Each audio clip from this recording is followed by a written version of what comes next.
Hi everybody, and welcome to the next edition of Match Memories. I know everybody's out there fishing. Hope you're having a good time, catching plenty of fish.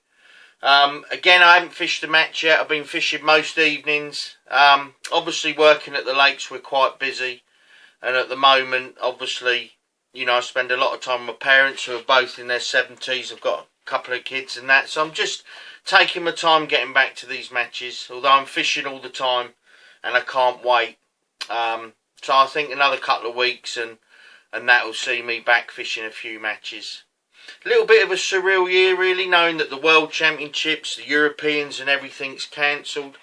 But we're still waiting to hear news on, the green light for some major events domestically.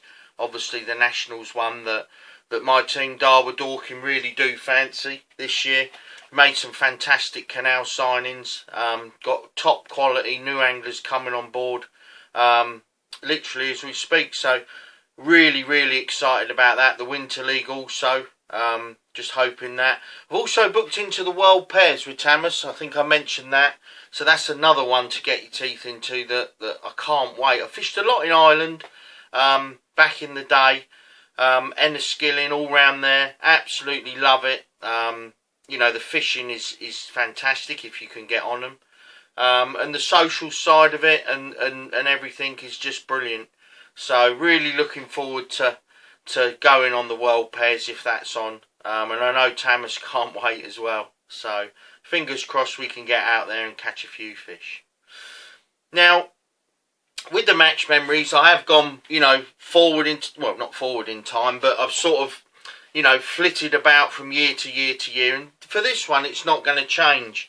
For those of you that thought I would do it right from the very first one, every single year on, in sort of military style fashion, I have to apologise.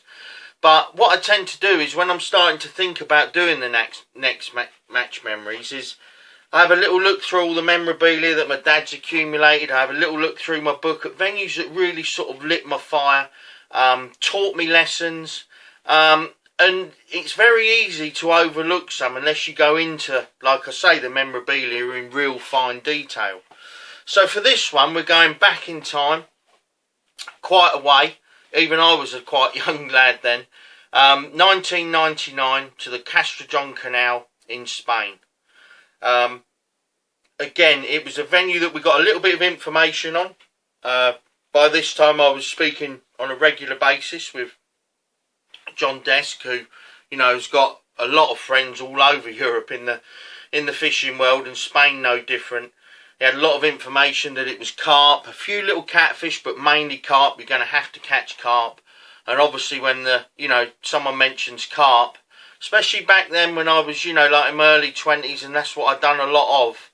It was like a red rag to a bull. I couldn't wait.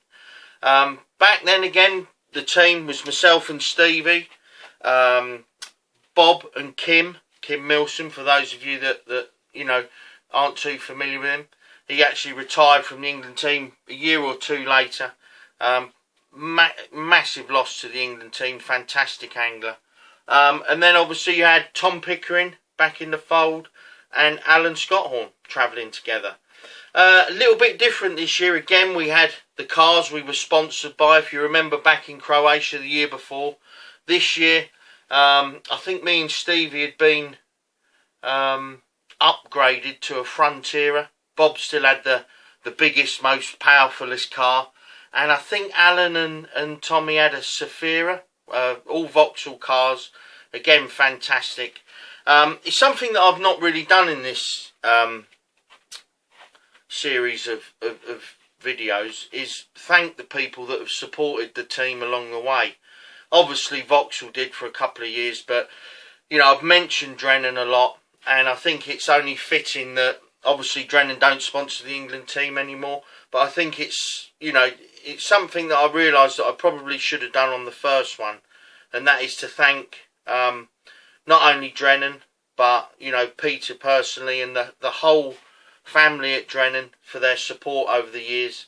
I've only got to look back through the memorabilia I've got, the stories I've got to share, and if it wasn't for Drennan, probably wouldn't have been able to do it. So from the whole of the team and the setup, and myself especially, thanks to Drennan. So anyway, back to Spain. Fantastic venue when we arrived. Unbelievable amount of fish.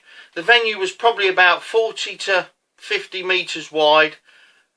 Very powerful at times and almost still at others. Had a massive electric dam at one end, and this went into a big lake. And it was obviously controlled for whatever reasons, heating, electricity, etc, etc, etc. So 9 metres deep in the middle as well, quite a daunting venue. Again, these big boulders, but they didn't go out too far like they can do on some venues and really cause you problems.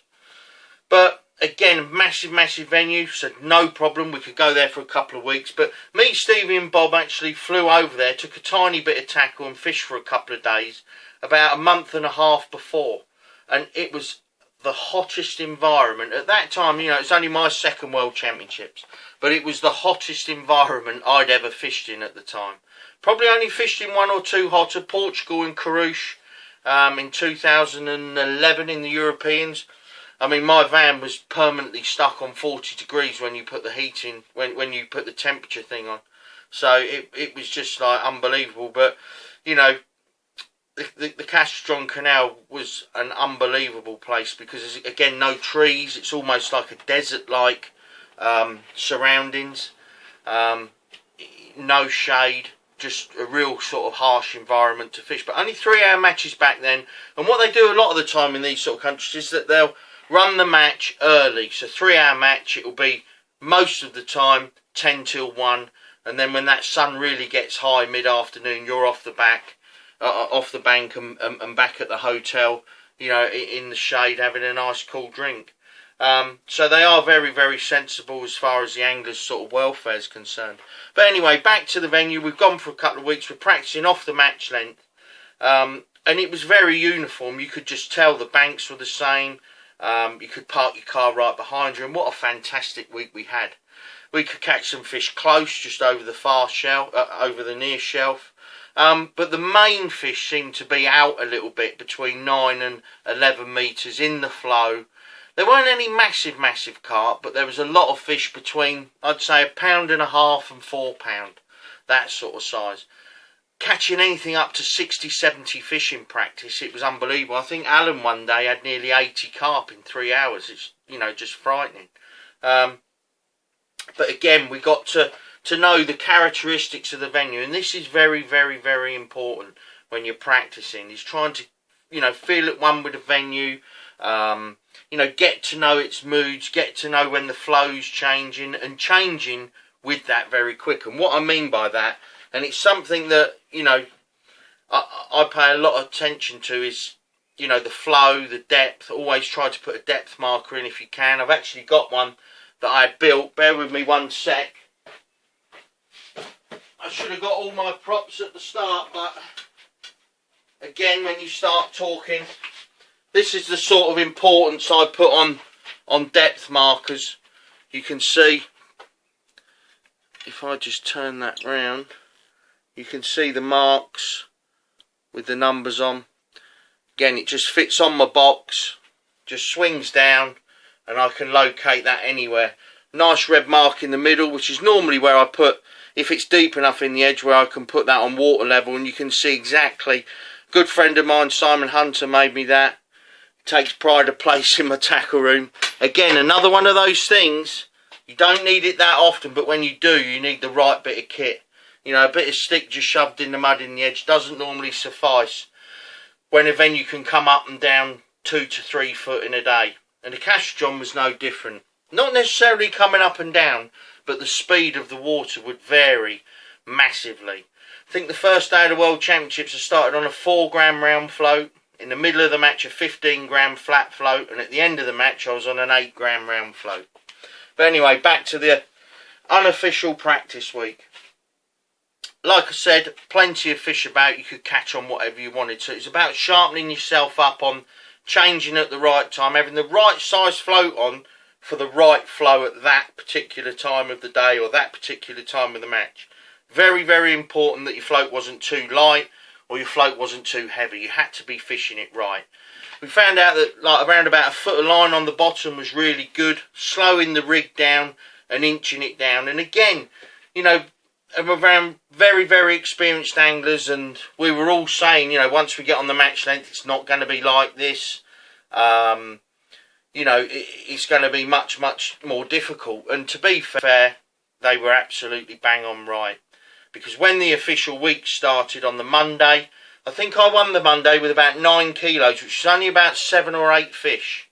But I remember that day, again, it's amazing how, you know, when you start thinking back, you know, you're not sure what you remember, but when you actually put yourself back in that position, you can remember so much.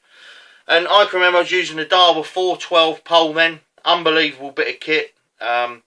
Still people using them now, they're that strong and reliable. But for this particular venue, it was, you know, almost tailor-made for it. It was strong, stiff, very robust. Not just strong and stiff for playing fish, but strong and stiff for striking. Straight through a 30-40 gram flat float in a real fast, you know, flow with a big carp on the end. You need a proper bit of kit. And this is when your poles do get tested to the max, but the 412 definitely didn't let me down. So, and I can remember catching a lot of fish in the unofficial practice week at 11 metres. So, you know, the first black section after, you know, the silver ones. So, I can remember plumbing up and there was a massive boulder right where I wanted to fish. And it's like, I don't believe this. And again, I went down to Stevie before the match started and we're talking. And he's like, well, you know, like that could be a good feature. And I've since learned that places like Slovenia, Slovakia, where you get these boulders and things in your peg, as long as you can fish around them, it's normally a brilliant place to catch fish. And not just fish, but big fish. And this day proved no wrong. I was basically leaning out at the top of my peg, so you can imagine the boulders like here, like my fist. I'd lean out at the start of my peg and let it go round the back of the boulder, had it in line with the far bank marker, hold the float and it would just swing in behind the boulder, and that's where I got all my bites. And I had a couple of real nice big fish. A few of the lads struggled. I think Kim had one catfish, but he had a bit of a mare plumbing up, using a tiny plummet for some reason, and actually plumbed off his bulk and ended up fishing about 4 metres over depth. But, you know, those sort of mistakes can happen. Touch wood, not very often. But, like I say, the Castrejon, it seemed to be quite a moody venue. And this is something we realised quite early on. You know, you could get there in the unofficial week and you'd literally pack up, slam the boot of your car, and the whole canal would just erupt with carp. There was that many in it.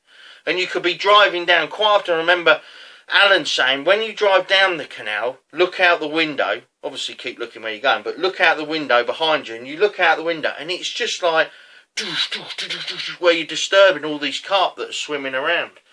Absolutely full of fish. So you can imagine when we got to the venue on the Monday of the official week, after the 3 hours, it's like, where have all the carp gone? The venue's the same. The flow's altered the same. There's still carp topping. Where are the fish? You know, what's gone on? And it wasn't just us. Lots of teams had really struggled. And I remember as the week went on, it didn't really get a lot better. You know, we were catching odd fish. I remember Stevie one day, he was asked by the management to fish with these, I think they were census pellets, and they swelled up horribly, and he actually caught 1 or 2 fish. Probably, you know, this is one of the very few times Stevie didn't actually make the team on the first day. And it's probably his willingness to experiment, try things, to eliminate things for the team, that this particular year was his downfall. I mean, at that style of fishing, you know, he's right up there and should 100% have been fishing. But it just goes to show sometimes that, you know, when you're trying things, this and this, it can actually cost you. And unfortunately this year it did for Steve. However, he did come in the second day, but that's something that we'll talk about in a bit. So like I say, going into the first day of the World Championships, we're happy. Now, we had caught some fish short, but again, remember what I said about this Castrejon Canal. Very moody. And when I start talking about the weekend, I think this will come, you know, you'll realise exactly what I mean.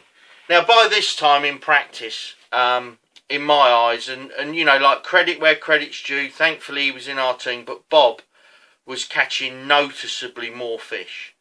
Very, very experienced angler at everything. You know, you don't win what he's won without being good at everything. But river style fishing, fast rivers, throwing in bait all the time, unbelievable. He could just read what was happening. He was catching more fish than anyone. So come the Saturday, again the team was myself, Alan, Tommy, Kim and Bob. And I remember my dad had come over by now, and I think I drew C18 if my memory serves me right. I could probably find it in here. Let me have it. C19. How about that for memory? That wasn't too bad, to be fair. C19. I can remember a picture and having a dark blue tabard on, and I'm sure it said C18, but C19.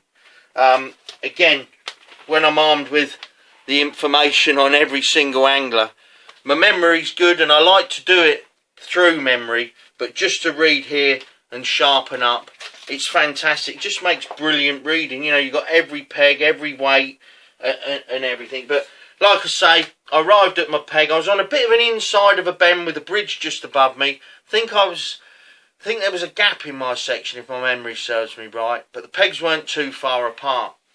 So again, it's a venue where you've got to think on your feet. Watercraft comes into it massively.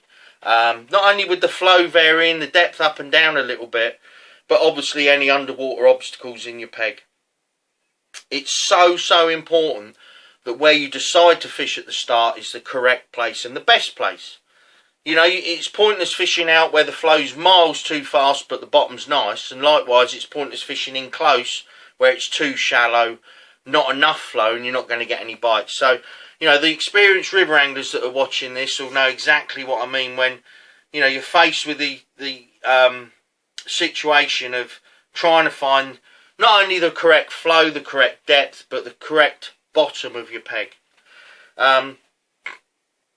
So again, for the match, you're setting up round floats, 4, 5 and 6 grams, maybe even an 8, and flat floats from like 10 to 25 grams. This is what we were setting up. I think there's a couple of pictures here. You can see Milo floats. They would have been either Stevie or Bob's. But again, you know, 1999, we haven't got hundreds and hundreds of top kits. You know, it's not like now where I would probably put 10, 12 top kits up. I think I had about 6 or 7 back then. Again, before cupping, so no cupping, everything had to be thrown. Accuracy was a major thing. And also making your bait heavy enough was a major thing.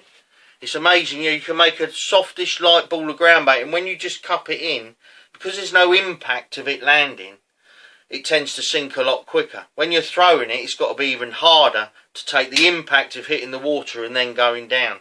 Just little things, but you know, you do really have to think about this. So like I say, the team's picked, I'm at my peg, and I can remember plumbing up and the bottom's absolutely perfect. We were throwing in about 15 balls of ground bait long, dead maggots, casters, sweet corn. And 3 or 4 maggots on the hook was a real good bait. There were no real nuisance fishing there. You would catch an odd catfish, but you by no means get plagued with them. The bleak weren't a problem. There was an odd one, but there wasn't enough to fish for to compete with the weights of carp. So we fed a short line as well with just an odd little ball, just built it up. And again, you were left to your sort of own device that if you felt your peg was really good, you could build your short line up more and more and more, and then hopefully catch some short late on. I caught all my fish long the first day. I think I had about 15 or 16 carp for 18 kilo. Well, sure I was 4th in the section.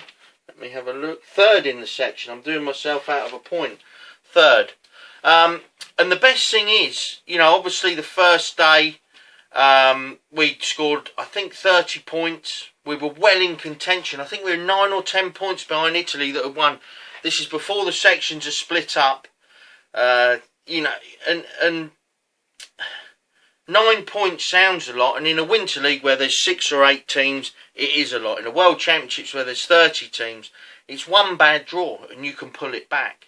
So we've done quite well. Tommy was 12th in his section, had a bit of a struggle. Alan was 7th or 8th, I think he was 7th. Bob had obviously won his section, no surprise to anybody. He'd been awesome all week, and I can still remember it now as if it was yesterday. And like I say, I was 3rd. Kim, I believe, was 8th. Alan was 7th, Kim was 8th. So it's brilliant to have this. My memory's not far off, a point or two either way.